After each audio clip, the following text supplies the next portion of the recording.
book of Genesis.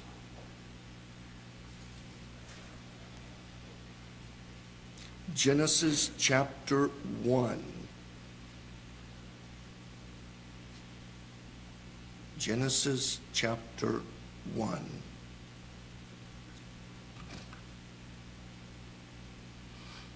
Genesis chapter 1, begin reading with verse 26. Genesis chapter 1, verse 26. And God said, "Let us make man in our image, after our likeness, and let them have dominion over the fish of the sea, over the fowl of the air, and over the cattle, and over all creeping things that creepeth upon the earth." So God created man in his own image. In the image of God created he him, male and female created he them.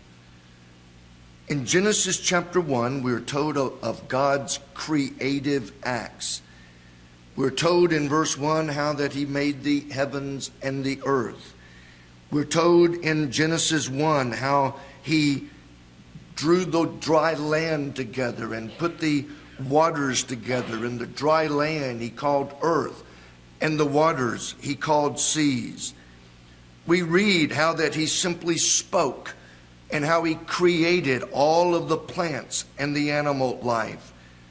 Then he simply spoke and created all the birds and the flying animals in the air. And then all he had to do was speak, just speak the word, and suddenly they appeared. By the way, the age-old question, which came first, the chicken or the egg? The chicken. God created the chicken and made the chicken able to produce the egg to continue on after its kind.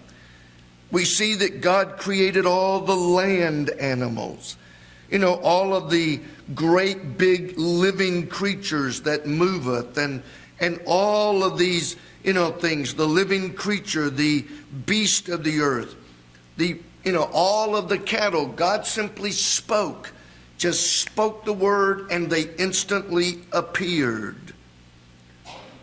But something is very different about his making of man. Man is the only created being that was not simply spoken into existence. Man is the only created being. And notice I didn't say animal. He's not an animal. He is a created being that was handmade by God's own hands. Man is the only created being about which it is said that let us make man in our image and after our likeness. So what is the difference? What does it mean to be made in the image and likeness of God? I believe it's this point that separates or makes the clear distinction between man and all of the other animals on the face of the earth. This question is so important, so significant, that this one question lies at the very core of the battle between creation and evolution.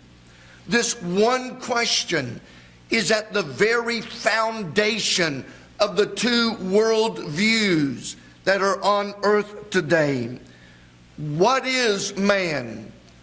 What is different about man? Now, I don't pretend to have all the answers, and from what I've read, I'm not sure anyone does. But there are some things that we can know emphatically that we're going to look at we can know the difference between animals and man, and then hopefully we can glean a little tiny portion of what it means to be in the image and likeness of God. My first point is really very simple. It shouldn't be anything new to most of us.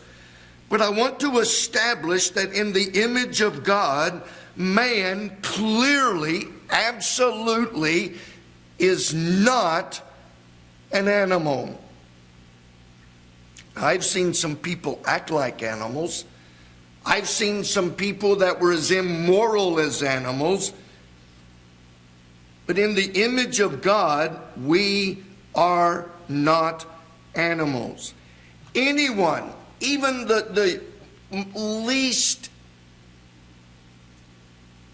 I don't want to say this without insulting you, the least intelligent person here that's an adult can simply read Genesis chapter 1, and anybody with even any intelligence can understand the difference between God speaking and creating the animals and God shaping and forming and making man.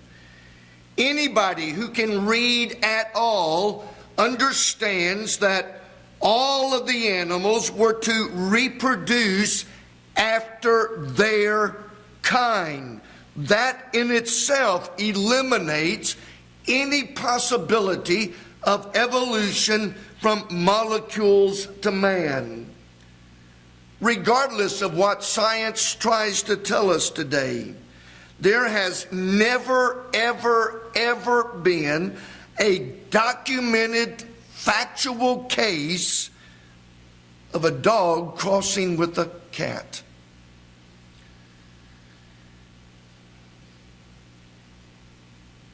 What would you have, a cog or a dat? What would it be? But there is no evidence. It's never happened.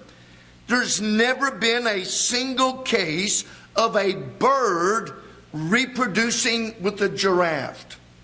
It's never happened. Every animal known reproduces after its kind. Well, then we get into the question, and I can remember even as a young preacher arguing this point, do animals have a soul? If I took a vote, I wonder how the vote would go, yes or no. Man is made in the image of God. So do animals have a soul? Boy, I'm getting... I think to answer that, we have to understand the difference between soul and spirit. I understand that sometimes in certain contexts, soul and spirit are used interchangeably. But when there is a distinction, when there is a difference made between animals and man, only man has a spirit. Nowhere are animals ever attributed a spirit. Now, if we look at the basic definition, a soul, and I'm using it in its strictest sense, a soul is simply the ability to feel, to think, and to have emotions. And if that's what we mean, then yeah, animals would have a soul, but not a spirit. Animals do have an ability to think. Animals can show emotions. I remember trying to think where we were. I think we were, wherever we were, whatever state we were in, I was selling life insurance, and I had a stop on my route. To this day, I don't know what I did to that dog. I have no idea what I did to that dog, but my car could turn down that street. That dog recognized my car, and that dog came tearing after me before I ever got to the house. It was a pit bull, by the way. That dog knew me. That dog didn't like me. And that dog literally, I am not exaggerating, tried to tear my leg off and anything else he could get to. He was expressing emotion. He was demonstrating hate. In fact, the owner said, I've never, ever seen him act this way with anybody. He definitely had feelings. He hated me. I remember one time I took my, well, maybe I shouldn't say this. We're being recorded, but it's all right. It's been 30 years ago. I had my briefcase with me, and he came at me, and he was coming at me to eat me up. No joking. I took my briefcase and just, bam, knocked him as far as I could away. Well, that didn't help, because when he came back, he was even madder than ever. He was expressing feelings. He was expressing emotion. He was expressing anger. And he was hold it. Expressing recognition, because cars went up and down that street all day. But my car was the only car that he would take off after. Animals can be taught to do certain things. Animals can be taught to think. Animals can show emotions. But animals do not have the ability to expand their knowledge without being taught and trained. Birds still build birds' nests just like birds have always built birds' nests. Humans have improved our homes. Dogs still have the same basic characteristics that dogs have always had. They can be taught to perform various tricks and various things, but they keep their same animal nature. They have feelings. They have emotions, but they do not have a spirit. Man was molded and shaped by God from the dust of the earth. No other animal was shaped and molded with the intricacy and the detail that God put in mankind. God clearly intended to demonstrate from the Bible that man is different. Man is not like the animals. Man was made in the image of God. God took special care to mold and shape and make every particle of man himself. He didn't do that with any other animals. Man is unique among all life forms. Now, I don't know how much you all hear or how much you've read or kept up very much, but some time back there was an article that was put out, and it was quoted and quoted and quoted by almost everybody that read the article as proof that evolution existed. And it was simply something very similar to this. A chimpanzee and man are very, very similar. In fact, the article went on to say that a chimpanzee and man, in their genome, they are 96% alike in their genome. I'll come back to that in just a second. Chimpanzees and man are very similar. We have many similar characteristics. We have many similar features. We do some things in similar manners. But does that mean that we're kin to each other, or that we evolved from each other? I remember Dr. Gil Terrell used to say years ago, and he always had displays that he would use up front. He would hold up a little Volkswagen Beetle in one hand and either a Cadillac or a Rolls Royce or something, a limousine or something in the other hand.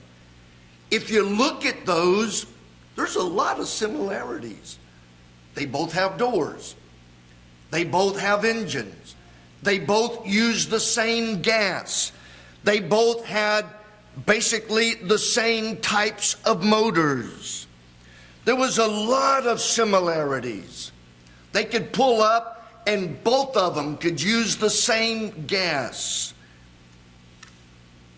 And I loved it because he would always say, if we wait long enough, will this Volkswagen ever evolve into a Cadillac? Boy, if it did, I'm going out and buy a bunch of Volkswagens and bury them and water them and let them grow into a Cadillac. It's not going to happen. They have a lot of similarities, but similarities don't mean that one evolved from the other. Yes, chimpanzees have arms. So do men. Chimpanzees have eyes, nose, even a stomach. So do men. But is that proof of evolution? No, it's proof that God made chimpanzees and man to live on the same earth, to eat a lot of the same foods, just as a Volkswagen must drive down the same highway that a limousine drives down. A Volkswagen must do a lot of things the same, but it doesn't mean that they're kin. Now, let's go back to this 96% genome for a minute. If you read the headlines, you would think that, boy, chimpanzees are so close to men that we ought to be able to breed with them. I mean, we're only 4% different in the whole genome of animals and man. 4%. That means that we're 96% alike, based on the headlines. One thing about headlines, though, you can't always go by the headlines. You have to read a little deeper into the story. If you read the headlines and don't read the rest of the story, you're going to be deceived by a lot of things. But let's look at that test just for a second, and I'll keep the technical part very short. In comparing DNA genomes, they didn't do a total comparison. Now, without getting into the details, if I took my hand and held it up next to a chimpanzee hand, there would be a lot of similarities. There'd be a lot of similarities. And if I only looked at the things that were similar, I could probably come up with more than 96%. But they didn't look at the whole genome. They only looked at things that they knew going in were going to be very similar. And even going in, only comparing things that they knew were going to be similar, even there, they could only come up with 96% similarity. But how much is 4% difference? Did you know that if one gene out of millions, one gene can make you totally different? One gene can make you a boy or a girl. Just one gene. One gene can make you bald-headed, Go ahead and laugh. Or he can give you a full head of hair. One gene can make you 6'6" or 5'2". So if one gene can make a huge difference, how much do you think 4% of millions and millions and millions of DNA molecules can make a difference? 4% doesn't sound like much, but it's enough to keep you from reproducing with a chimpanzee.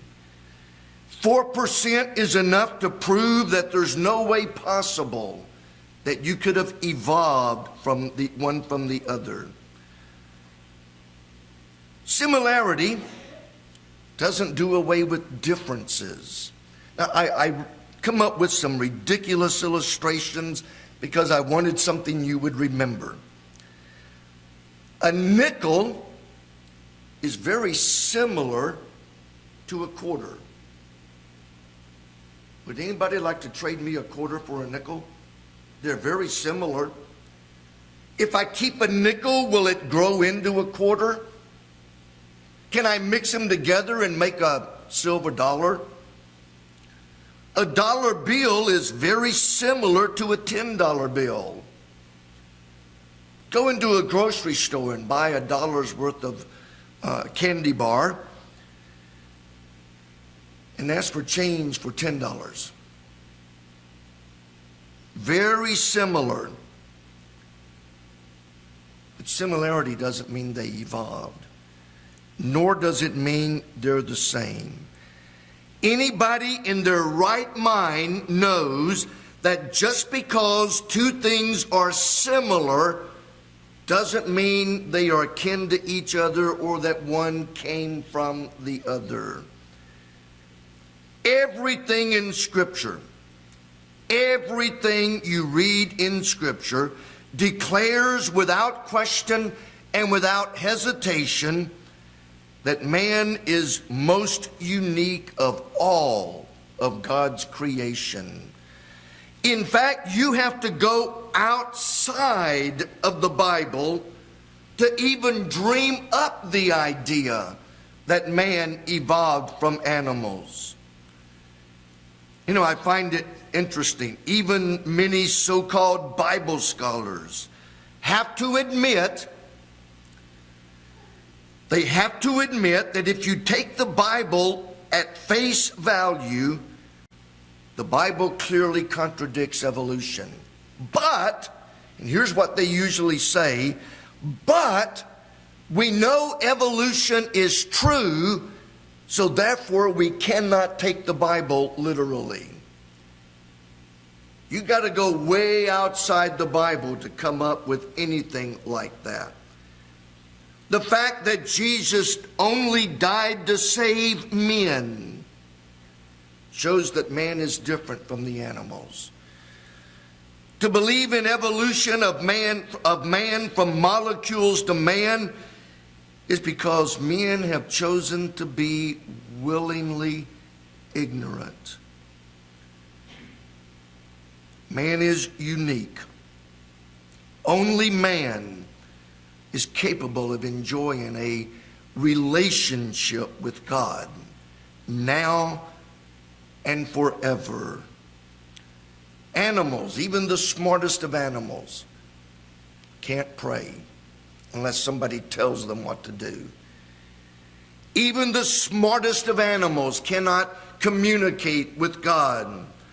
Of all of the creatures that God made, only man is even capable of having a relationship with God. So what is different about man? What is it to be in the image and likeness of God? Well, one of the very simple things, and I put this first even though it doesn't come until later, because this is one of the very simples. Notice in our text that God said, let us make man in our image after our likeness, and let them have dominion over the fish of the sea, and over the fowl of the air, and over the cattle, and over all the earth, and over every creeping thing that creepeth upon the earth. God rules the universe. Man was made to rule the earth. Adam in the Garden of Eden was given dominion over everything that God had created. None of the other animals were given that privilege. Now I know somebody said, well, but after Adam sinned, that was done away with. No, it wasn't. Genesis chapter 9, verse 2, after the flood, after Noah and his family have come off of the ark, God reestablishes his covenant with Noah. And he says in chapter 9, verse 2, that, and I didn't copy it. Sorry about that. Notice he said, and the fear of you and the dread of you shall be upon every beast of the earth, and upon every fowl of the air, upon all that moveth upon the earth, and upon all the fishes of the sea. Into your hands are they delivered. That's after the flood. So man's supremacy did not cease in the Garden of Eden when Adam sinned. Man's superiority extended beyond the flood and was renewed to Noah, that you are still going to have the dread and fear of you is going to be upon all the animals. No other created being was given that kind of superiority. Well, let's close quickly here with the main question I asked. What does it mean to be in the image and likeness of God? I read and read, and the more I read, the more I concluded nobody knows. But we do have some pretty good ideas, at least in part. Genesis 1:26, let us make man in our image after our likeness. Exodus chapter 20. You know this, I hope. God is giving the 10 Commandments in verse 4. Thou shalt not make unto thee any graven image or any likeness of anything that is in heaven above, or that is in the earth beneath, or that is in the water under the earth. God said we are going to make man in our image, after our likeness, and then he forbid Israel to make any graven image or any likeness of anything that God had created. So whatever it is unique to man, but it's not something that man is to worship. Many commentaries, and after reading most of them, I'm almost in this group, believe that image and likeness are two different ways of saying basically the same thing. Very, very minor distinctions. And God is saying, you know what? And I'll explain a little bit. I'm God. I'm making you very similar to me, but I don't want you making anything similar to anything else. Now, question come up. Does that mean that God has arms, legs, fingers, eyes, toes, nose, and all of those features? Well, Jesus answered that. God is a spirit. They that worship him must worship him in spirit and in truth. And what about this thing of man and God?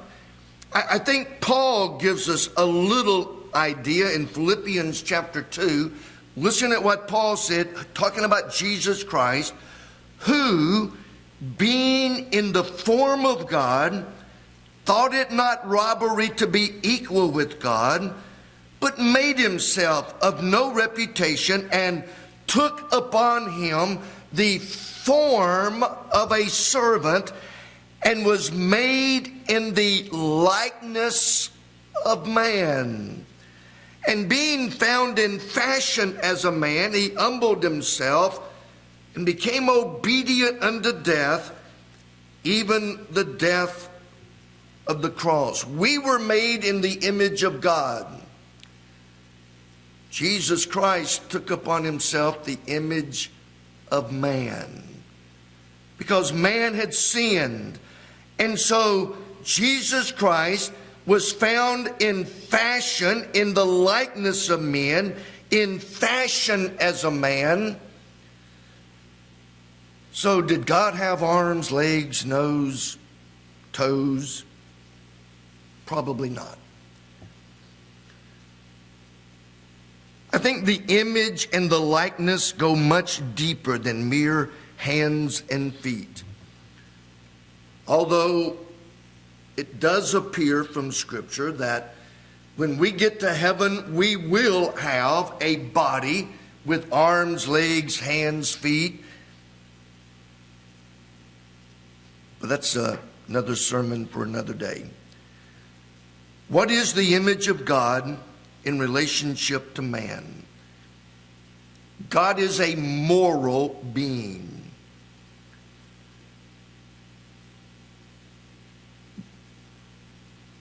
Have you ever seen a bunch of dogs out? Dogs don't have morals like men do.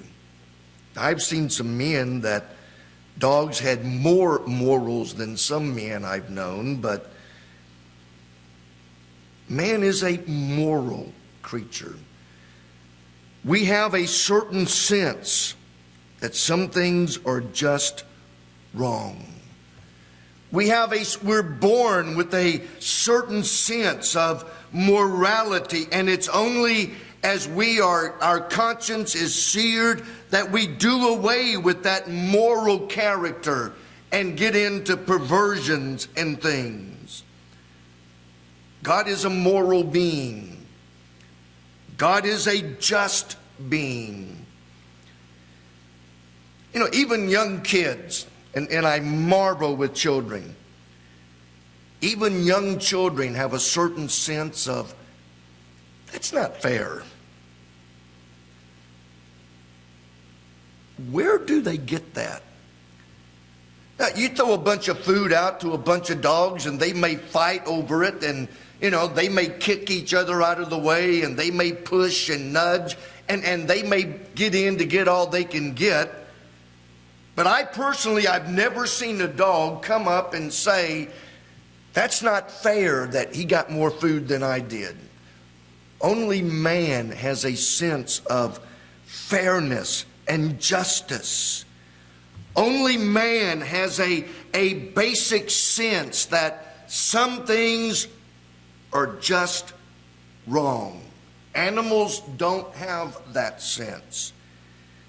Man was given a conscience.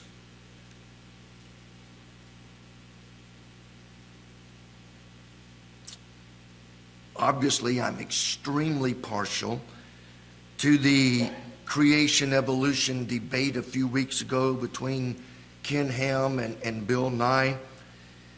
But one question that Mr. Nye could not answer.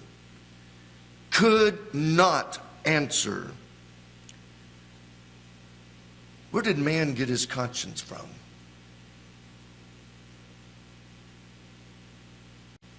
Where did the conscience start from? How did the conscience evolve from rocks and slime? Where did we get the conscience? We were made in the image and likeness of God. There's some fascinating studies, and I can see the clock back there now.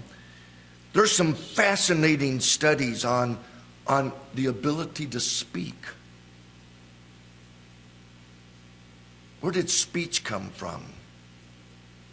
Where did man's ability to talk come from?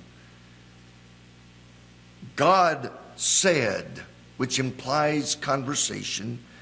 God said, which implies words and understanding.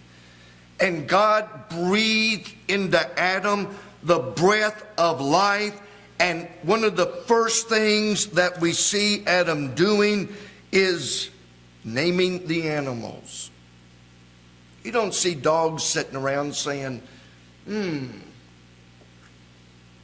think I'm going to call that one a cat. You don't see dogs doing that. But you see Adam naming the animals of the earth. The image and likeness of God means that we're capable of fellowshipping with God. I think we grossly fail to take advantage of that. But God made man for fellowship. How do I know that? Because when God came walking in the cool of the evening to talk with Adam as he had done on other occasions, sin drove Adam away, and Adam went and hid himself because sin had broken that fellowship. And of course, God offered the sacrificial lamb, and God and Adam were able to fellowship once again. What does it mean to be in the image and likeness of God?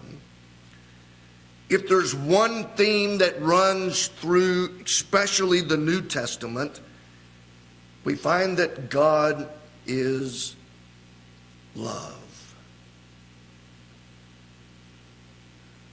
In fact, John goes so far in 1 John that, you know what, you cannot be like God without love. If you don't love, that's proof that you're not saved.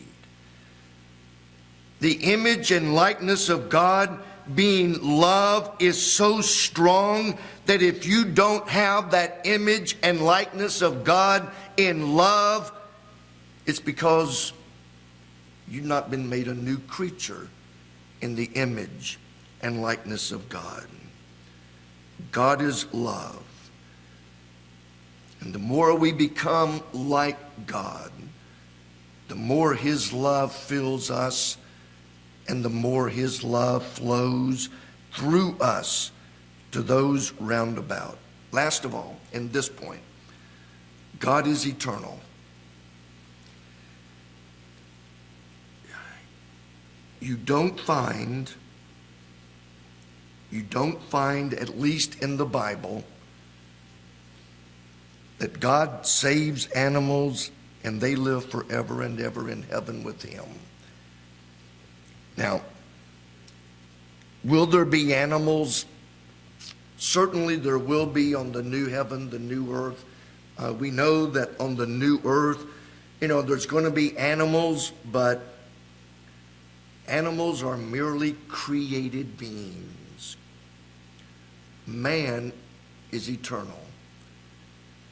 Man will live somewhere, heaven or hell, forever and forever. Since we're not animals, we shouldn't live like animals. You were created to be like God. You were created to demonstrate the characteristics of God. You were created to carry on the attributes and things of God.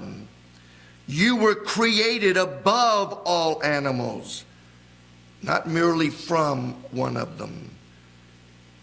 Don't let Satan convince you that you're nothing more than an advanced animal, because you and you only were made in the image and likeness of God.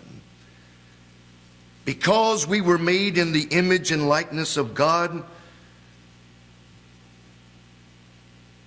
God has a special love for us that he doesn't have for the animals. You don't find Christ dying on the cross for rabbits.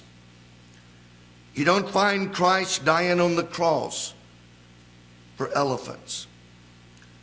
You don't find Christ dying on the cross for snakes. But you do find God dying on the cross for mankind.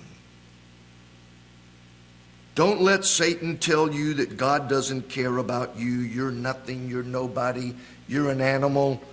God doesn't care about you. God does care about you because he made you in his own image and in his own likeness. Let's pray. Father, we come. And Lord, I know that I have not answered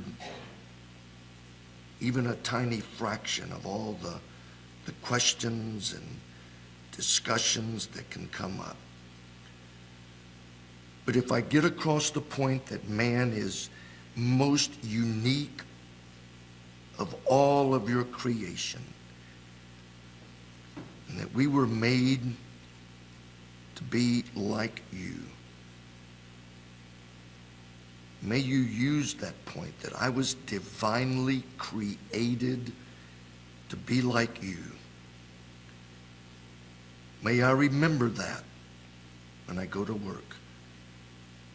May I remember that when I go to the stores. May I remember everywhere I go and everything I do that I am divinely created to be like you. I pray these things in Jesus' name.